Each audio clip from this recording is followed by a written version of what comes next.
সিলেটের বন্যা পরিস্থিতি জানাতে সরাসরি যুক্ত হচ্ছেন সহকর্মী আমিনুল ইসলাম। আমিনুল, বন্যা পরিস্থিতির সবশেষ চিত্র কি? নতুন করে কোনো এলাকা প্লাবিত হয়েছে কিনা বিস্তারিত জানাবেন।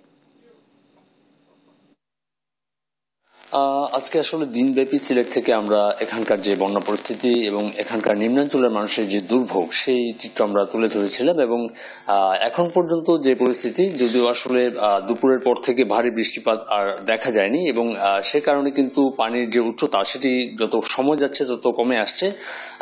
এর বাইরেও যদি বলি, সিলেটের কোম্পানিগঞ্জ, এরপরে জৈন্তা, এই জৈন্তা এলাকাতে কিন্তু গত রাত থেকে কিন্তু পানি বাড়ছিল। এই মুহূর্তে কিন্তু সেখান থেকে পানি অনেকটা সরে যাচ্ছে, কিন্তু ভয় বাড়ছে।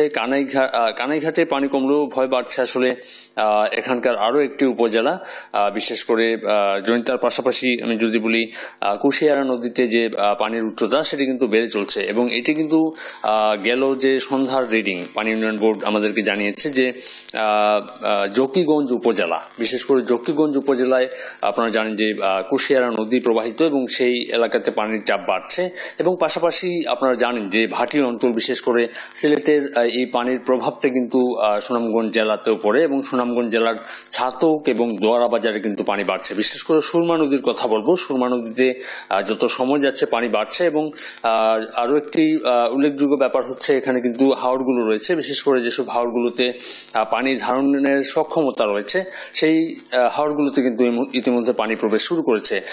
আসার কথা হচ্ছে যে যদি ভারী বৃষ্টিপাত এভাবে বন্ধ থাকে কয়েক ঘন্টা, তাহলে কিন্তু জৈন্তাপুরের মানুষের যে দুর্ভোগ সেটি কিন্তু কমতে শুরু করবে এবং হয়তো আমরা দেখতে পাবো আগামীকালকে এই পানিটা অনেকটা সরে গেছে। কিন্তু জকিগঞ্জ উপজেলাবাসীর জন্য কিন্তু দুর্ভোগ রয়েছে, কেননা যত সময় যাচ্ছে সেখানে কিন্তু পানির উচ্চতা বাড়ছে।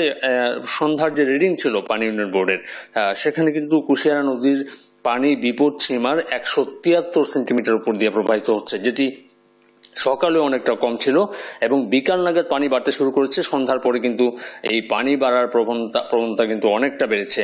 তো সেই ক্ষেত্রে উপজেলার যে গ্রামগুলো রয়েছে সেই নিম্নাঞ্চলের গ্রামগুলোতে পানি প্রবেশ শুরু করেছে ইতিমধ্যে। সকালে হয়তো আমরা দর্শকদের সেই উপজেলা থেকে দেখাতে পারবো।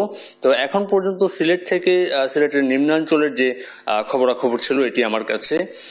হয়তো পরবর্তী যে আপডেট জানিয়ে দেওয়া হবে পানি উন্নয়ন বোর্ড থেকে, সেটি আমরা দর্শকদের জানাতে পারবো। এই ছিল আসলে সিলেট থেকে। ধন্যবাদ জানাচ্ছি আপনাকে। দর্শক, সিলেটের বন্যা পরিস্থিতির খবরাখবর তুলে ধরছিলেন সহকর্মী আমিনুল ইসলাম।